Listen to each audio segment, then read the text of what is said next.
Dua sosok ini sebenarnya kalau mereka berkomunikasi, berkolaborasi di ruang, media offline, tentu bukanlah orang yang perlu kita hitung sebagai pribadi-pribadi yang, perlu diwaspadai. Tetapi kalau kita lihat eksistensi kolaborasi mereka di ruang media sosial, itu menjadi cerita lain ya, ketika mereka hadir dalam ruang publik digital. Kita akan bahas di Filsafat Dua Muka Hersubeno Arip dan Rocky Gerung. Selamat datang teman-teman di channel Bukan Ahli Filsafat, sebuah ruang yang berupaya untuk menyediakan ruang sama-sama kita untuk memfilsafati kehidupan ini, bukan sebagai seorang pakar, tapi sebagai orang yang sadar bagaimana harus memfilsafati kehidupan itu secara ya alamiah ya, tidak di drive atau didikte oleh suatu kepentingan-kepentingan politik tertentu. Kita akan lihat terlebih dahulu buku kita ya, sebelum bahas tentang dua sosok ini. Etika komunikasi ya, ada buku Etika Komunikasi, Manipulasi Media, Kekerasan dan seterusnya yang ditulis oleh Haryat Moko ya, ditulis di penerbit Gramedia. Pada halaman 43, teman-teman, pada paragraf atau alinea pertama, ini saya sebutkan saja, hak untuk berkomunikasi di ruang publik merupakan hak yang paling mendasar. Bila hak itu tidak dijamin, akan mengebiri pikiran atau kebebasan berpikir, sehingga tidak mungkin bisa ada otonomi manusia. Hak untuk berkomunikasi di ruang publik ini tidak bisa dilepaskan dari otonomi demokrasi yang didasarkan pada kebebasan nurani dan kebebasan untuk berekspresi. Jadi, untuk menjamin otonomi demokrasi ini hanya mungkin apabila hak untuk berkomunikasi di publik dihormati. Etika komunikasi merupakan bagian dari upaya untuk menjamin otonomi demokrasi tersebut. Ya. Jadi ini sebuah penekanan terkait dengan arti penting dalam kebebasan berkomunikasi ya di dalam ruang publik, karena ini merupakan salah satu kebutuhan mendasar dari manusia yang otonom ya. Namun itu perlu didampingi dalam konteks apa yang disebut dengan etika komunikasi di ruang publik supaya semuanya bisa beradab.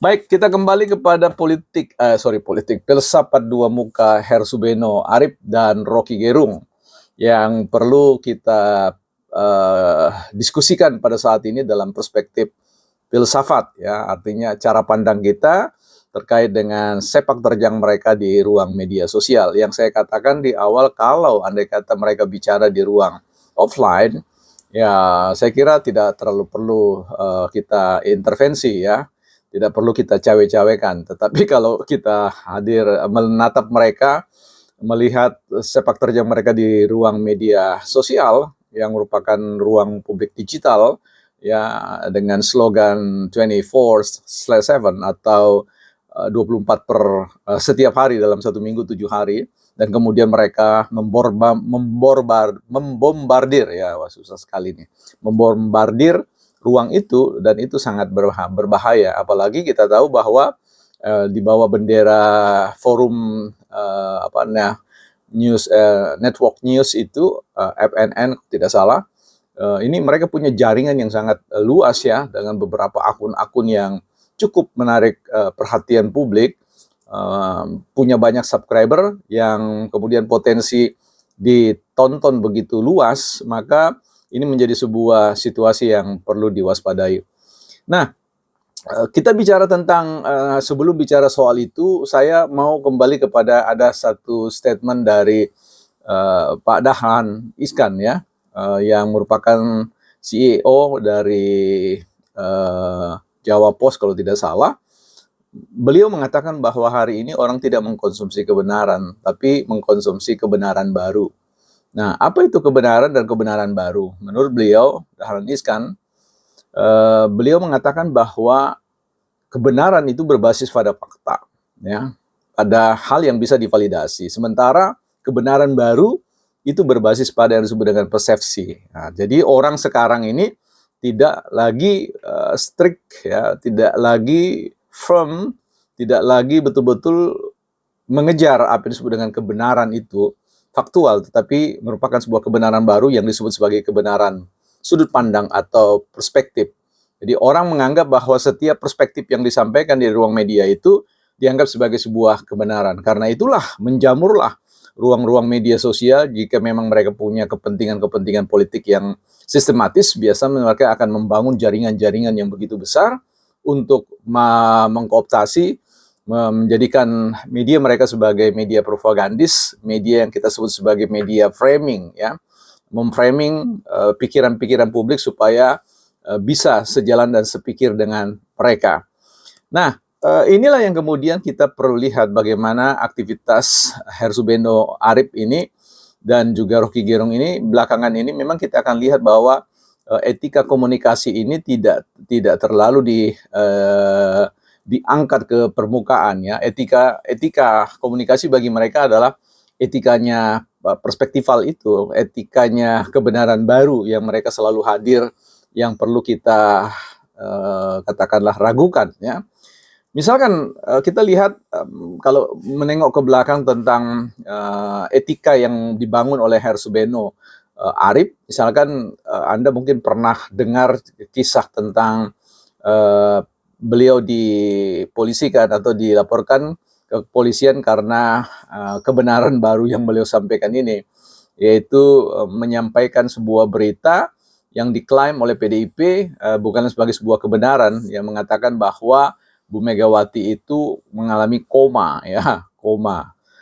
Dan beliau mengatakan bahwa itu informasi kebenarannya 1000%, ya. Jadi ini 10 kali lipat, ya. Jadi saya bisa bayangkan kalau orang saja mengatakan kebenaran 100%, wah, itu beda dengan kalau dibilang 1000, ya. Berarti ada 10 kali 100-nya. Dan itu suatu kebenaran, artinya harusnya kebenaran faktual. Dengan mengatakan 100% itu kan sebenarnya merupakan kebenaran faktual, kebenaran yang bisa dicek kebenarannya. Tapi kalau dia mengatakan 1000%, wah, ini manusia dari mana ini, ya. Nah, inilah yang menurut saya ada suatu pelanggaran etika, ya, yang luar biasa. Tapi saya tidak tahu kasus itu berlanjut seperti apa. Tapi kalau dilihat dari performa kedua sobat ini, menurut saya kita bisa jelajahi teropong mereka dalam berbagai macam konten yang mereka ulas, ya, yang menurut saya tidak menunjukkan bahwa itu kebenaran yang disampaikan adalah kebenaran-kebenaran faktual, tapi kebenaran-kebenaran yang Dahlan Iskan itu katakan sebagai kebenaran baru, kebenaran perspektifal, kebenaran yang sudut pandang mereka. Nah, ini yang kemudian perlu kita lawan, ya, saya quote, kita lawan.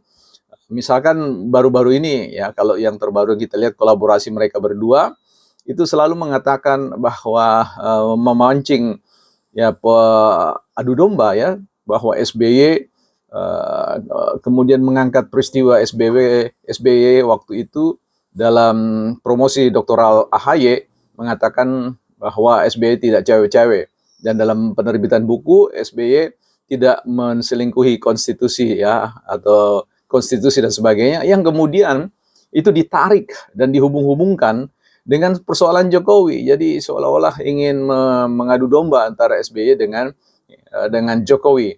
Nah, di mata kedua sahabat ini, ya, dua wajah ini, kita melihat bahwa segala sesuatu yang membicarakan selalu berbicara pada konteks variabel Jokowi.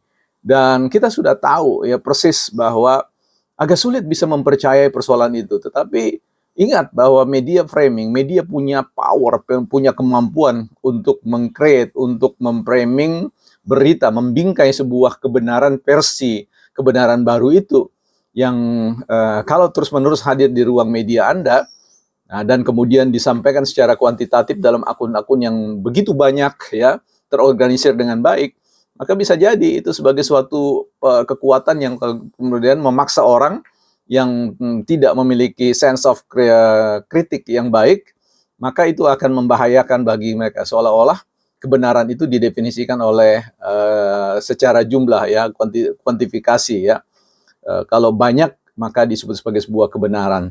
Inilah yang kemudian menjadi sebuah proses persoalan yang kita perlu beri catatan terkait dengan filsafat dua muka Hersubendo dan juga Rocky Gerung, yang menurut saya kehilangan substansi, ya, dari sebuah peristiwa yang kita sebut sebagai demokrasi berkomunikasi ya. Nah, karena itu kita wajib untuk mengingatkan dua sahabat ini untuk kembali kepada etika dalam berkomunikasi, untuk menghadirkan ya hal-hal yang sifatnya bisa tervalidasi 100%, tidak perlulah 1000% ya, karena memang itu hanya ya, ya bahasa yang terlalu dilebih-lebihkan ya. Nah, sekira catatan kita terkait dengan hal ini menjadi penting untuk diingat bersama-sama bahwa kita punya ruang yang diapresiasi oleh negara untuk bisa hadir setiap waktu, kapanpun, 24 jam dalam satu minggu. Tetapi sekali lagi, ya, pentingkanlah prinsip-prinsip faktual, ya, prinsip-prinsip data yang bisa divalidasi. Dan tentu setiap kita tidak pernah bebas dari kemungkinan salah. Dan setiap mereka yang hadir dalam ruang publik, dalam berkomunikasi, sebaiknya menyadari hal itu, bahwa apa yang disampaikan itu bisa saja keliru, ya, bahkan kemudian berbahaya bagi orang lain, sehingga kita harus tarik pernyataan-pernyataan kita dan minta maaf. Bukan partai politik dan juga bukan ahli politik, bukan ahli filsafat dan juga bukan motivator hebat, adalah 3 channel yang di-create untuk teman-teman dalam tema-tema yang berbeda, dan tentunya diharapkan dapat dipertanggungjawabkan secara faktual ya. Harapannya demikian, bukan ahli filsafat.